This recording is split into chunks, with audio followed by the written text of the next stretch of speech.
The closing of Dover Saddlery has shocked a lot of people in the horse world.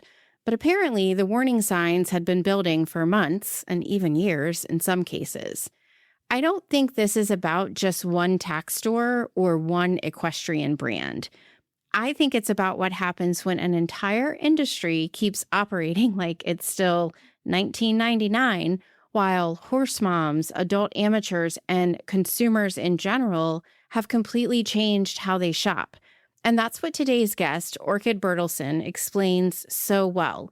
She breaks down not just what's happening with Dover, but what it reveals about the equestrian industry as a whole, from gatekeeping and outdated e-commerce to why adult amateurs and horse moms are still being overlooked despite, sadly, driving so much of the spending in this sport.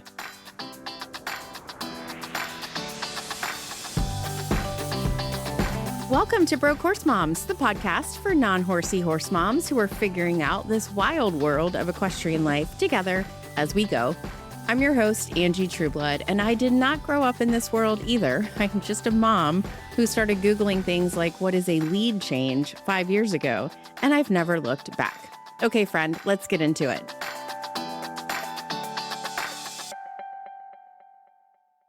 Today's episode is proudly supported by Big D's Tack and Vet Supplies. Horse moms, welcome to a new segment that may very well never be heard again, called Apparently This is Normal for Us. Today, the this in this statement is our pony losing her bell boots like it's her full-time job. Side note, what are bell boots? They are the protective coverings that fit around a horse's foot to cover the top of their hoof and their heel, basically preventing their back hooves from clipping their front hooves, because why wouldn't they do that? Anywho, Phoebe can lose a bell boot, basically step on it and pull it off completely anywhere, during a lesson, in a stall, and her favorite spot, unluckily for us, is in large fields with tall grass. I have spent an uncountable number of hours wandering fields looking for bell boots like I'm an old man with a metal detector on a beach. I've considered putting air tags on them and have even offered to bake our trainer's husband a pie if he found them cutting grass, which he did, and I still have not baked him the pie. Anyway, again, we have tried different brands, different sizes, double thick boots, you name it, we've tried it. She's able to pull them off. So today, I'm officially announcing that I am done ordering $40 bell boots that disappear on a monthly basis, at least. So Big D's to the rescue. They have a huge selection at way more affordable prices than what I have been ordering them at. So I'm getting a couple of pairs of bell boots in different sizes, different brands, and I'm going to test them out. I'm going to keep what fits, return what doesn't, and then I'm going to backfill and make sure that I always have at least 2 pairs in stock in the tack trunk, because apparently this is our normal. If you are unlucky enough to have a piece of tack that your horse loves to treat as disposable, or if you just want to order some summer shirts and new saddle pads, head over to Big D's Tack and Vet Supplies. That's bigdweb.com. bigdweb.com, and use code BHM10 for 10% off your order. And fun fact, I realized that discount code stacks on top of any sale prices that might be on the site. So BHM10 for an additional 10% off your order.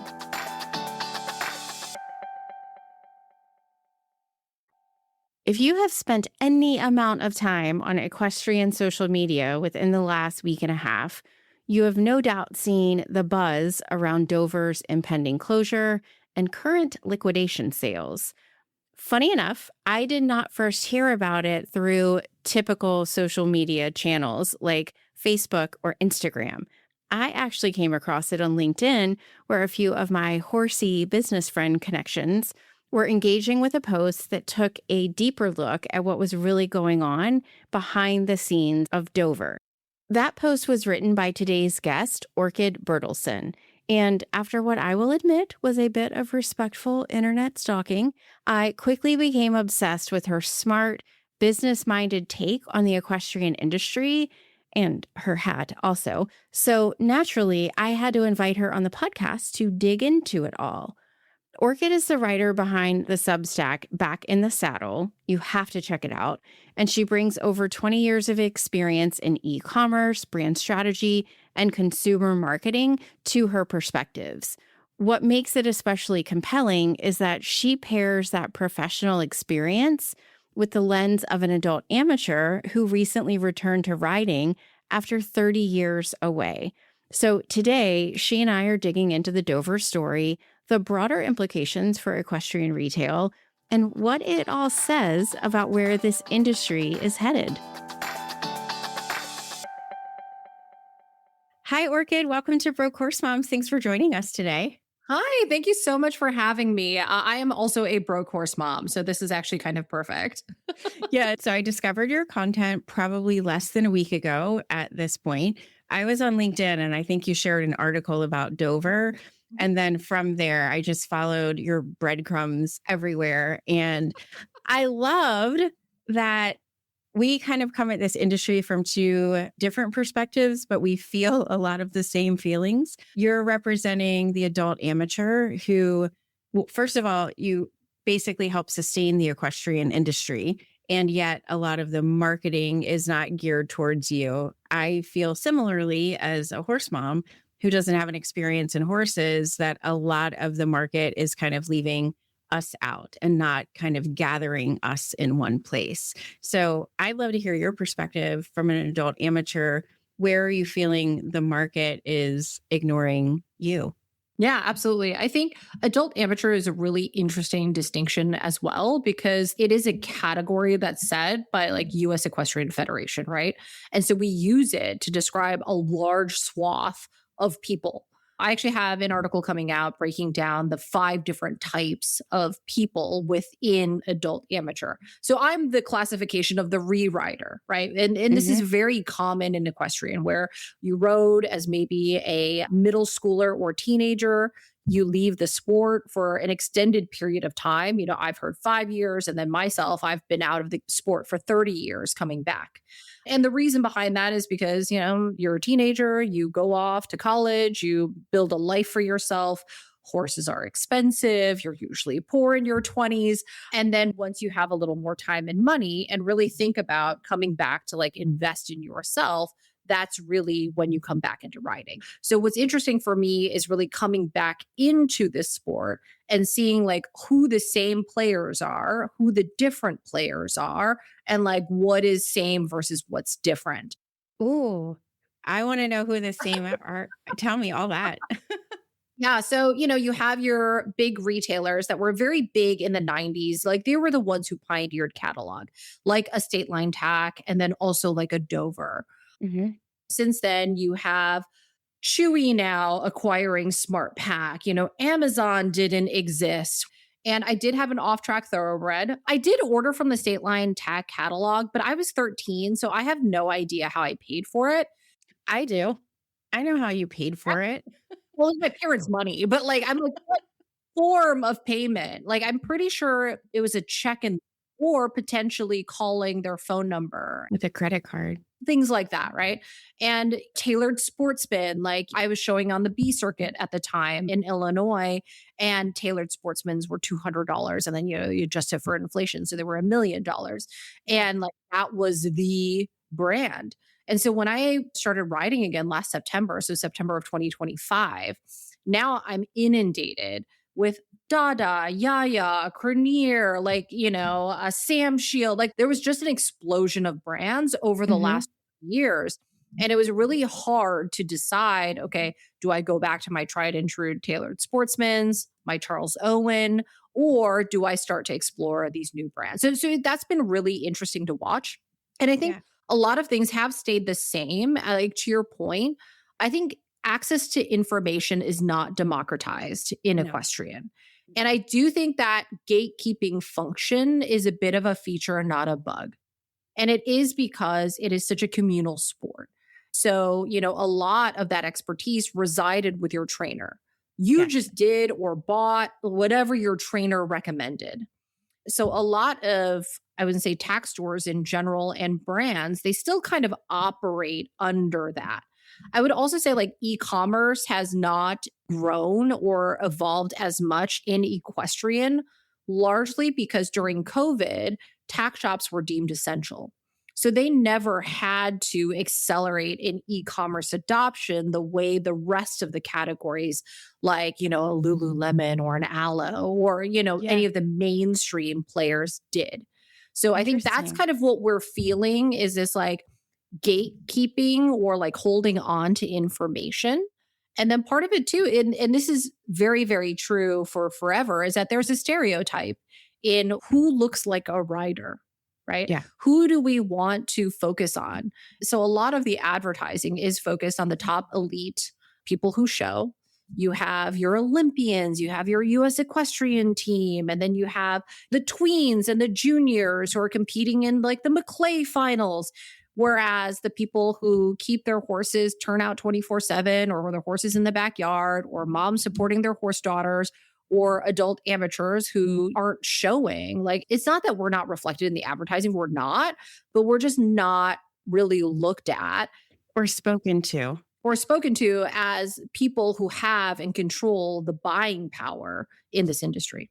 Yeah, it's interesting you say that about the trainer and the influence that they have, because even Dover has the trainer rewards where they would be giving out gift cards to their students.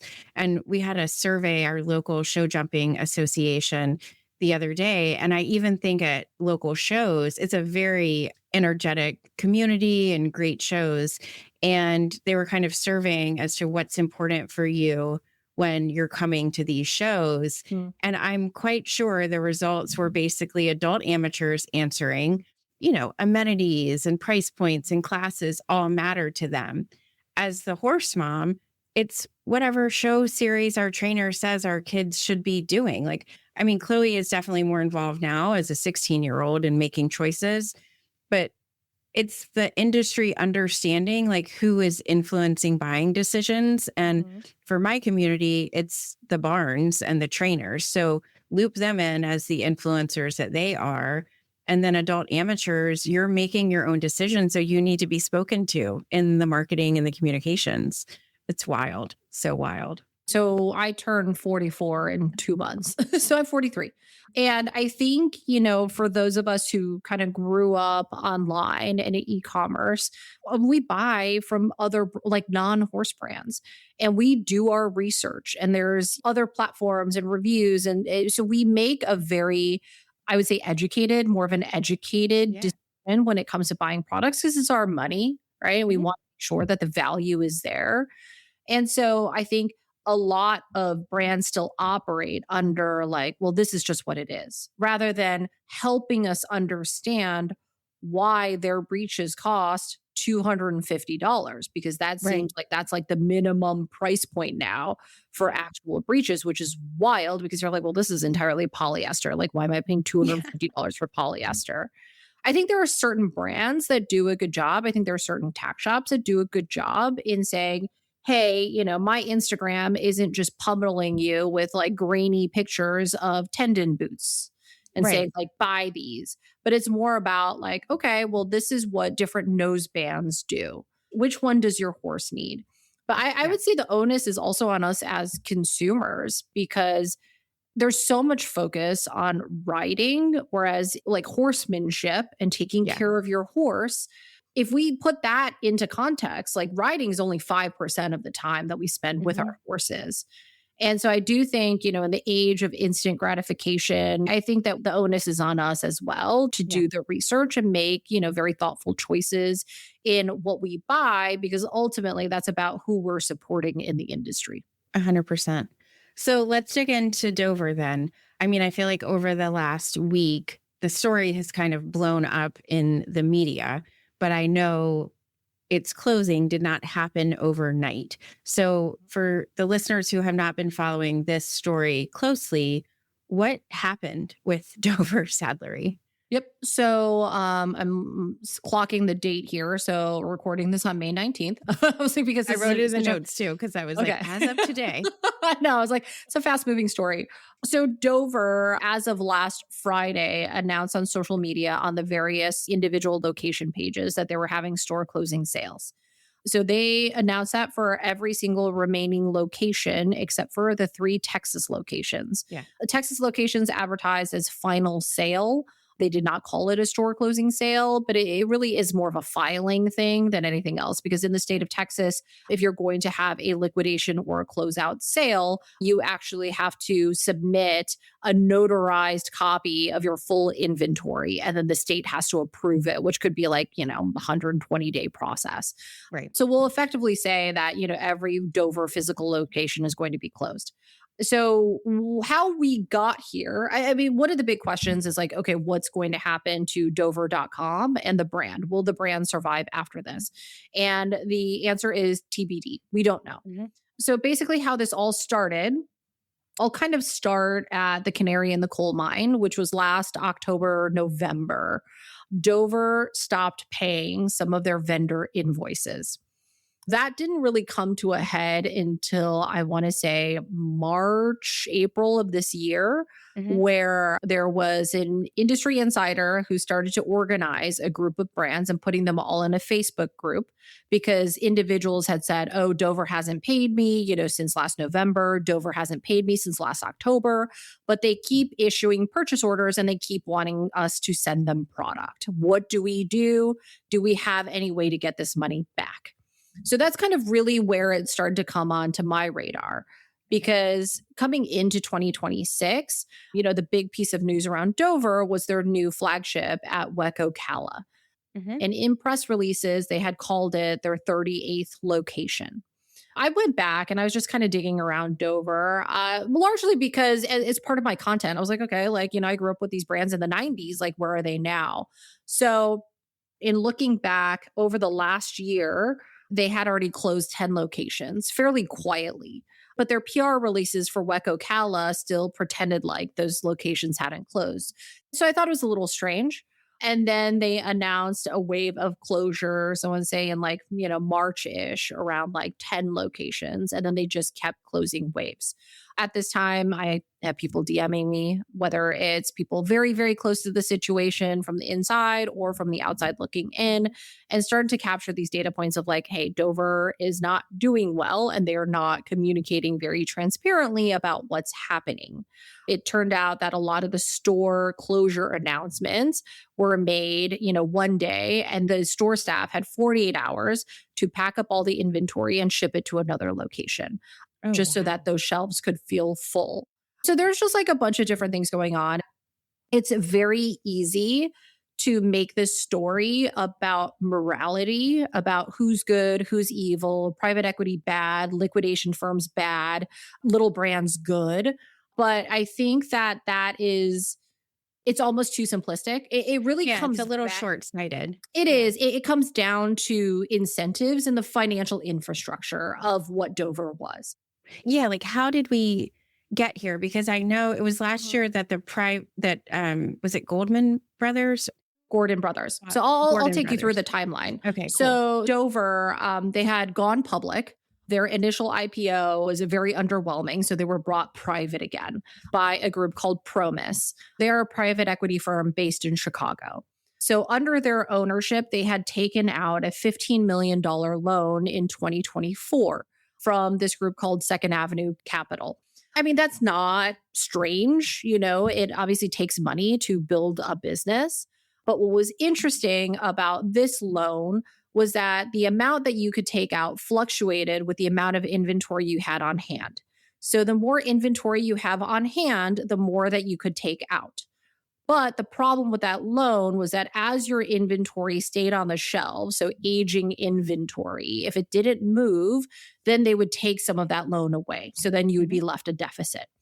So, imagine a credit card that you have that the more you spent, the more credit you got. And so you can see why, the Dover team was so intent on getting more inventory in, even though they weren't paying for it up front. And not paying for inventory up front is pretty standard. It's usually like net 30 or 60 days. So what happens is that Dover would issue a purchase order to a brand. Let's say it's for $10,000 worth of product. The brand would send the product to Dover. And then, based on the terms, if it's like 30 days from issuance or from receival, depending on the terms, that's when Dover would pay the brand. So that's kind of how you get into a hole. So the structure of the loan was problematic. So basically, from what I see, and I only report on things that I have primary sources to, like I don't report on things where people DM something to me because, there's a lot of people's livelihoods at stake here. And it's really hard to unwind false information that's out there. For sure. So Dover defaulted on their loan. They weren't able to make loan payments. And it sounds like another bank stepped in, and that's Prudential Group, and took over ownership at the beginning of this year. Okay.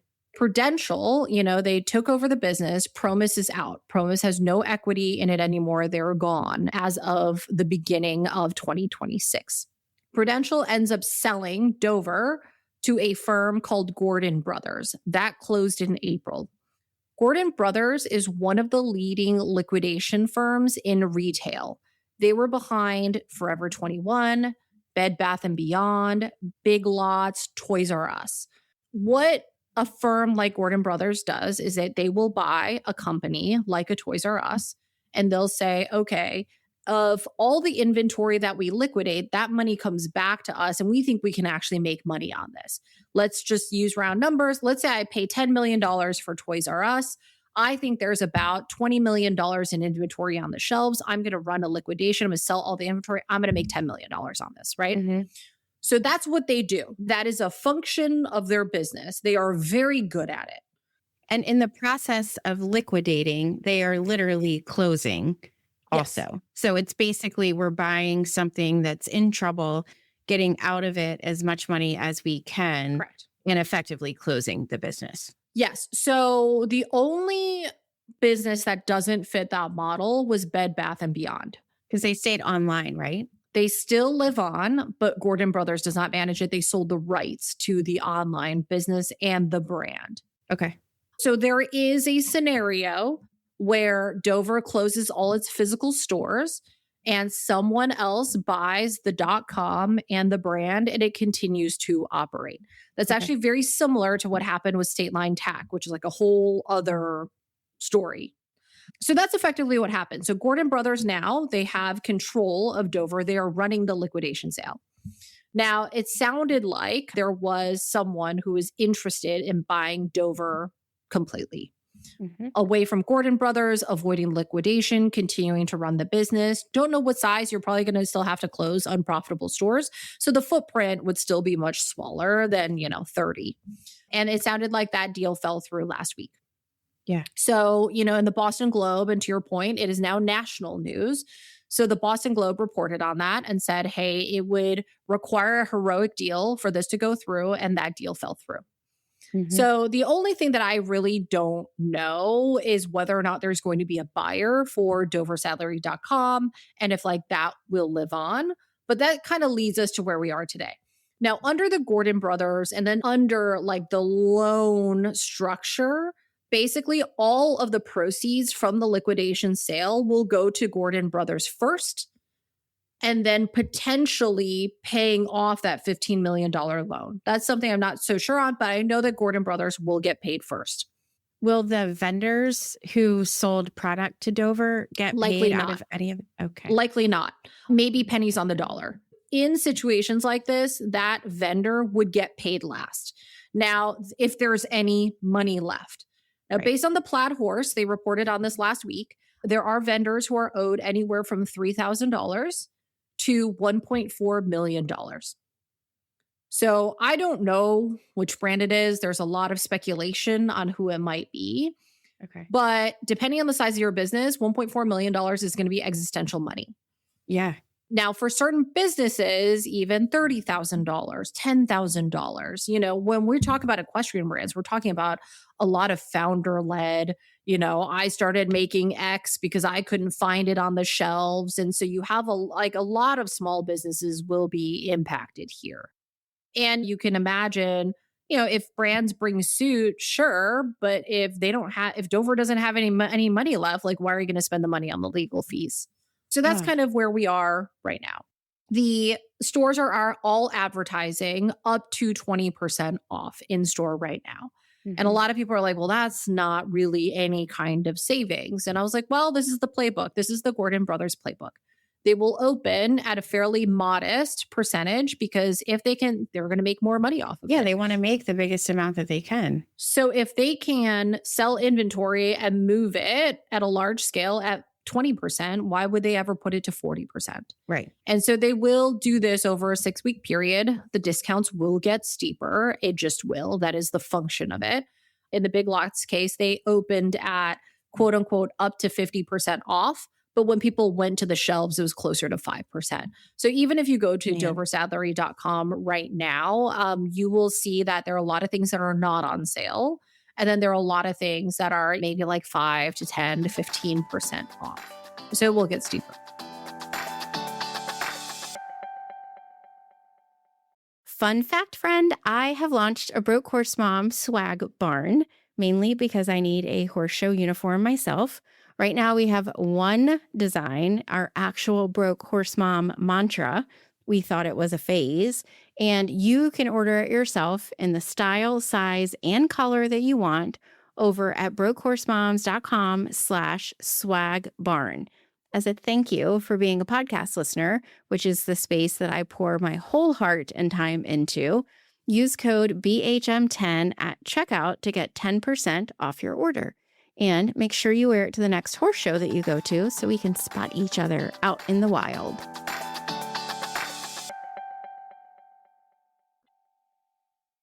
How did we get to that point? And I guess speaking to the bigger issues of why Dover was ever in financial distress, what does this tell us about the potential longevity and sustainability of equestrian retail stores?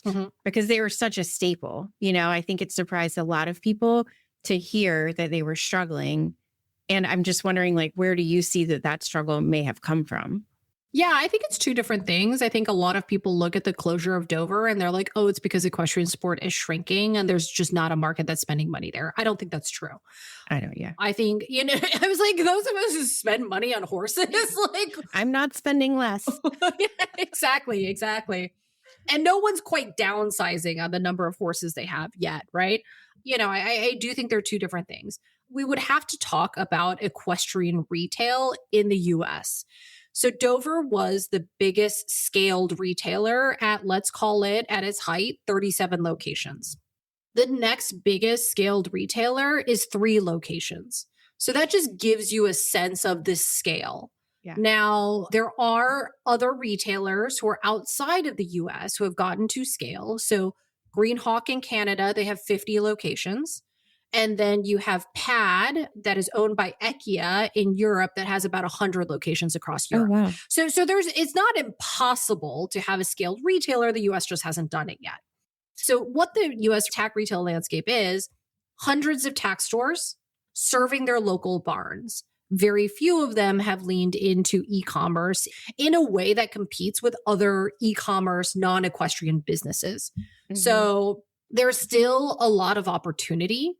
I'm putting together the ultimate equestrian directory. It'll be a full directory of all the tack shops in the US as well as the brands. The reason I did it is because I think a big problem of the tack shops is that they're not digital experts. They didn't get into owning a tack shop or taking it over from their mom or their family because they're digital marketing experts or saw white space in the opportunity, or anything like that. They're running a small business. And so discoverability has never really been a big issue for them because we know so much of this community runs on word of mouth. Yep. A lot of these tack shops are not optimized to even show up on a Google map. You could be driving from your home to a horse show and try to look up a tack store on Google Maps. It won't come up. It'll be 5 miles away and you'll drive past it. Well, and even Dover, to be fair, I mean, with 37 locations, that's not even one in every state, you know? I mean, for us to go to a Dover, it was at least an hour away, which definitely was a pain in the butt when we had to return things, you know? So it's like there are tax supplies that you want to go, ideally in person, to figure out what's the best fit. I'm just shocked, though, I guess, that the margins weren't there for Dover to be able to kind of, navigate That's a it. separate conversation as well. Okay. So if we look outside of equestrian retail, if we look at a Target or we look at a Walmart or even Amazon for that matter, a lot of the retail dollars are made through something called retail media. So when you're on Target's app, for instance, and you're searching for a bench, I have a bench coming today, you'll have paid search results, right? It is because the brands who are selling Target that inventory are also spending media dollars on their platform. So Target gets paid twice effectively, right? I mean, they're purchasing from the brands, but the brands are spending money in media and then the consumers are buying. So it actually like matters less how much margin they're actually making on the product. It matters more on the media spend that's coming in. Yeah. So it kind of balances each other out. Then you use a Costco example. So Costco, like their membership fees, pure margin. They don't have to do anything else to get those membership fees. And so the product on shelf, they could make like 2% margin on it. They could break even on it, but their profit play comes from the membership fees. Okay. Tax stores don't have that. They don't have either. They don't have any of it. Yeah. So they only make money off of the product that is on their shelves. Now, part of the challenge with tax shops too is this idea of demand planning. In large scale businesses, I mean, even like more efficiently run businesses, you'll say, I have professional's choice girths. I have tapestry girths. Those are my two top sellers. And actually, my top sizes are 48 to 52. I should stock up that way based on past business performance. I think I'll be able to sell X number. I'm going to say something really uncomfortable, but a lot of tax shops, they buy inventory based on vibes and who they have relationships with and who they are friends with. Yeah. It is not serving the community. Then they hold the inventory on their shelf because they bought it because they liked the person or they personally liked it for their horse rather than what their customers are looking for. And then with the sunk cost fallacy, they will hold on to it and refuse to mark it down because they paid full dollar for that. We can talk about cash conversion cycles all day long. But basically, I mean, when you've walked into a tax store and you're like, you have so much inventory sitting here. Where did you get the money from? Yeah. So that's kind of the ecosystem that like Dover was a part of. Now, Dover, I don't have inside information on how they did their demand planning, but I will use kind of a different example. Maybe it's a bad example, but I'll use it anyway. So Saks Fifth Avenue, right? Their inventory or their assortment in their Dallas store is going to look different from their Manhattan store because the tastes are different, right? Dover, I don't know if that's how they bought inventory. I don't know if they said, obviously like, if you're down by WEF, like you're just going to have more stuff. Was the assortment different based on the local community in which they operated? So we live an hour from the Charlottesville store and in Virginia. And then my mother-in-law is in Annapolis and we were like 30 minutes from the Crofton store. And we've been to both and they definitely look like they carry the same inventory. The thing that was always interesting to me about Dover is I found it so challenging to, like, we would have an account, where you would give them your phone number or email address. Anytime I had to do a return, it was almost impossible to figure out whose account it was under, either mine, Chloe, or my mother-in-law's. And it also didn't link up to your online account. So there was definitely a disconnect to me as the consumer in how easy it was to order from this store and return. And that's why you and I talked about Big D's as a sponsor of the podcast. Dover, we had ordered a pair of tall boots for Chloe on Black Friday. And in January, they called to say, We knew there would be a delay, and that was fine because we were waiting, she could break him in early spring, but it took that long. And then when I called them to get an update, they had to call me back, first of all, to be able to give an update. And I know they've had things going on. It doesn't sound like it was super stable there for a while, but they ended up saying, like, we have to cancel this order. We found these boots at Big D's, Chloe did, within a day.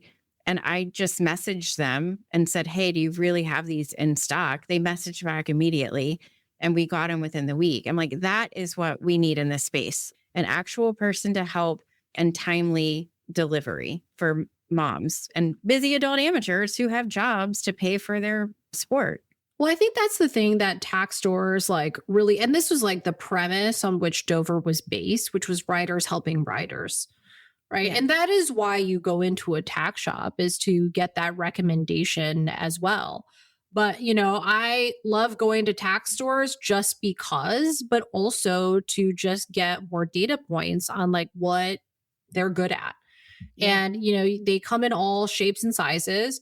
You have a tack shop owner who's super personable, but like inherited the shop from their family and they don't ride, but they can tell you what's selling really well. Right? Yeah. Then you have tack shop owners who you walk in and they make a face like it looks like you smell bad and they don't want to help you. And I'm like, Yeah. what the fuck are you doing? Like, I'm trying to spend money here. Help me pay you. Do you want me here? Do you not want me here? Yeah. And, I feel very passionately about that because it's ultimately a customer service function. 100%. Like, we're all in customer service or sales in one way or another. And if we want this community to grow and thrive, stop being an asshole. Well, and also, like, that was the one thing about Dover. I always felt like no matter where we went, the people that worked there were 100% on their game. They were experts. They were really able to help guide us and fit Chloe for the right boot and the right helmet. Like, they were experts. But that's the thing, like, customer service doesn't end just when we need to figure out what boot or whatever it is that she needs. It's the whole buying experience that is sometimes not fully followed through with. I would say too, like when you have that many locations, and it's probably something that grew organically over time. It's a big claim, but like when a tack shop opens, it's usually because someone wants it close to their house or to their barn. I mean, I thought about it. Yeah, I think there are very few tack shop owners that say, hey, let me actually look at a map of like the horse population density or the popular show routes and let me open a tack shop where the actual traffic is. Yeah. So even when you have Dover and 37 locations, like how many of them were actually doing the volume that made sense to sustain the overhead, so the lease and like also the staff to run that place? Yeah, they obviously took a stab at the e-com thing, but I would say like the bar is in hell for e-commerce for equestrians. I mean, I think there's certain categories that, make sense, like a fly spray, like, you can buy it on Amazon. I know that is a very unpopular opinion, but if you don't live close to a tack shop, and I've placed a lot of different orders at a lot of different tack shops online, I also have weeks later get an email that says, oh, sorry, we sold out of that. Oh, yeah. Right. Or like, I know you're not going to go to the package place to send me my fly spray and then I'm going to get it a week later after my horse has been struggling. Like, I'm going to get it on Amazon. And so this is really where brands and tack shops really need to think about the rider and the customer experience and start to remove friction. Yes. Rather than lean into the fact that this is how it's always been done. Yeah. Because change comes for us all. Right. We all love local. And also, I would like to order online from my local store. Yep. So it's interesting. So my ultimate tack shop directory, there are 204 stores that I have all of the information on. There's 134 additional stores that only have a Facebook page. Can I just tell you right now that part of the Broke Horse Mom network, so there will be something else coming out of all of this, but it's going to be a directory of the local lesson barns and show barns because it's the same thing. Put these maps together. I know. Because you can't find them. It's again, like, I would love to pay you. I would love to take lessons and do trails. Right. Take it. Take all of it even. But yeah, that's the things. I'm so surprised to hear even the tack shops. Actually, no, I'm not, as I think 134 locally. Facebook page only. And so you're like, okay, well, from a business perspective, we talk about your total addressable market, right? These are all the customers that you have access to. Is it going to be the 40 riders within a 10-mile radius? Or is it going to be tens of thousands of riders all over the US? And that's effectively the difference between staying online in your brick and mortar and then also just having an online experience and expanding that way. So I've seen a lot of comments where people are like, well, this is why we should stop shopping online. I was like, that's not why. Like, I'm Yeah, sorry. But with e commerce, like the genie is out of the bottle. I've always said there's two types of people when it comes to addressing change, those who fight it and those who embrace it. And only one of them wins. for sure. I reached out to Big D's and I said, one of the gaps that I see, is fitting for boots and fitting for helmets. And we had an away show this weekend. So we were riding with a trainer and we were thinking, like, what's going to fill in that gap? And my brain immediately went to someone that's educated, more custom, like coming out and doing measurements. But our trainer, Luann, was like, it's not really that complicated. Like, you can measure. And so Big D's is like, we've got something we're trying to work on and like help fill that gap. But that for me is one of the biggest gaps are those two pieces of equipment for new moms to the sport. Chloe's first helmet came off Amazon and like a year into it, we were like, this doesn't really fit her. It's very unsafe. God help her when she falls. So I think having those educated people to help guide us is going to be one of the gaps. So, two thoughts. When it comes to the product detail page, so when you go on a website and you land on a particular product, that is the product detail page, PDP for short. And then you have all the images, right? So on a Target or an Amazon, like brands will optimize for those PDP images. So if you're in beauty and you're looking at an eyeshadow, you will see the arm swatches, right? To get to the right tone. It is beyond just a picture of the product. It's also different images that help you understand what shade, what size, like how to really buy that product and answers those questions. You don't have to go all the way to a person measuring, but measurement videos, images of the helmet on someone's head would help. Yeah.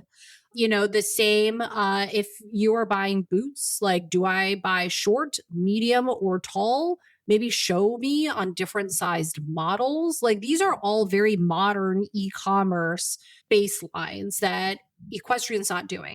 Now, in terms of like getting an expert on the phone, Butterball Turkey, during Thanksgiving, they have the Thanksgiving hotline where you can call at any time and you will get access to a chef who will help you troubleshoot your turkey baking. I mean, why can't we? We could have a helmet fitting hotline or an expert like hotline. You don't have to have it 24 hours a day. You could have it as a certain amount of hours. Even if you want people to come to the tack shop, maybe it's, hey, can you assess my boots? Is this salvageable by taking this to a cobbler, or should I get a new pair? Do they still fit? This is feeling a little funny. And so you just set up hours around that. Yeah. And then like anything else, like, people are using ChatGPT. You could search it. Like, it's not a heavy lift. Well, and also like for the fitting, I mean, Chloe did like a virtual PT where they sent a tablet and they could look at her movement and tell her what she needed to do. Like, AI could have this figured out. I mean, we can visually now online map out different paint colors in our living room and move around different pieces of furniture. I'll take pictures and upload them to ChatGPT all the time.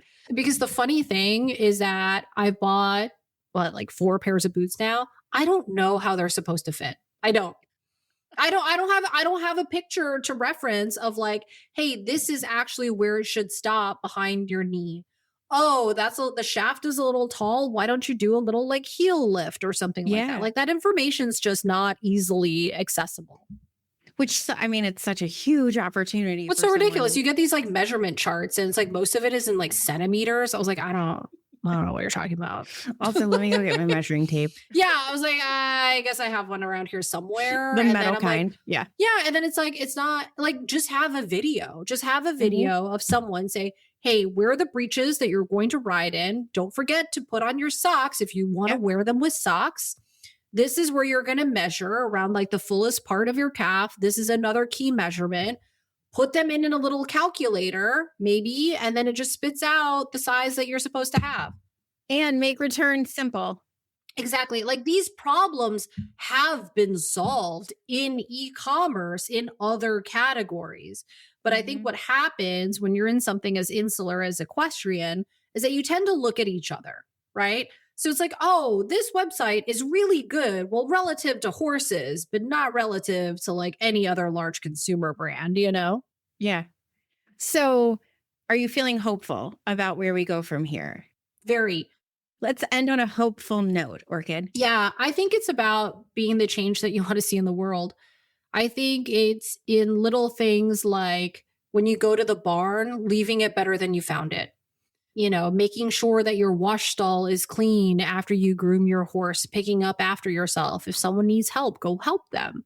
It's when we are in the arena and let's say I'm riding and there's a beginner lesson going on, picking one nice thing to say to them, you know? Yeah. Like, I think that's super encouraging because we all are our own worst critics in our head. We are not very nice to ourselves when we are riding. You know, you could judge someone's riding all you want, but you know what? By saying like, hey, your canter, like it's improved from last time. You guys look good. That will make someone's day. And like, you know, that's why I'm doing the tack store directory. I want these small businesses to be found. I think a lot of them think that with Dover going away, they're just going to automatically get all this new business. I'm like, well, people can't find you. This community will be very reflective of the work and the belief we have put into it. So like, be nice to people, be nice to each other. It doesn't cost you anything, you know? So I am very hopeful because I'm seeing more of that than I have before on social media, in the barn. But, you know, sometimes you have to be the first person to do it. Well, and I like what I'm seeing about people who, I mean, you grew up in the industry for 4 years, but, you know, you haven't been in it for 25 or 30. People like you and I and other brands and humans that are just stepping up to say, I have a skill set that might be able to help this industry and world that I love. Let me use my skills to do that, whether that's volunteering at a local show association or helping out at the barn, you know, helping your trainer with some of their social media, if that's a skill set. So I think us all kind of pitching in and deciding we're going to fight for this industry to make it better. How can we do that? That's what I'm hearing, because it doesn't sound like the problems that Dover was facing are insurmountable. It's just more planning and being cognizant of where we are as a society and what we as consumers are almost demanding. So, okay, we can leave on a good note. That's a great note. I love that. That's a great note.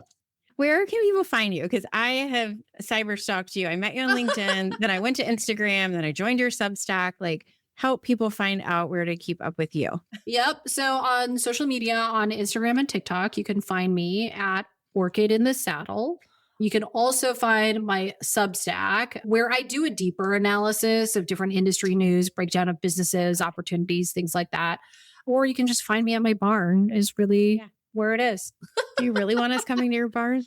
I was like, you totally can. But, you know, it is one of those things where you go for 15 minutes and then it's like 4 hours later. Like today I was looking at my calendar and I was like, I don't know, I can only spend 3.5 hours at the barn today. I was like, that's an egregious amount of time. What am I even talking about? But still not enough. I know.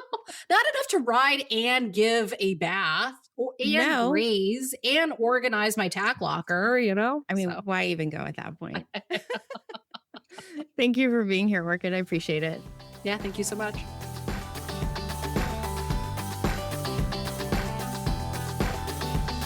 That's it for this episode of Broke Horse Moms. Thank you so much for being here with me today.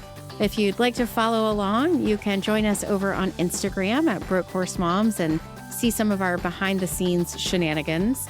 And if you know another mom who suddenly found herself learning the horse world alongside her kid, please send this episode her way. The more horse moms we have figuring this out together, the better. I'll see you in the next episode. Until then, give your rider a hug, if they actually let you, and take a deep breath, Mama. You're doing great. Special thanks to our podcast editor and friend, Steve Woodward, who helps make sense of my rambling episodes and gives you the best audio experience possible. If you're thinking about starting a podcast and want his ears on your project, check him out at podcastingeditor.com.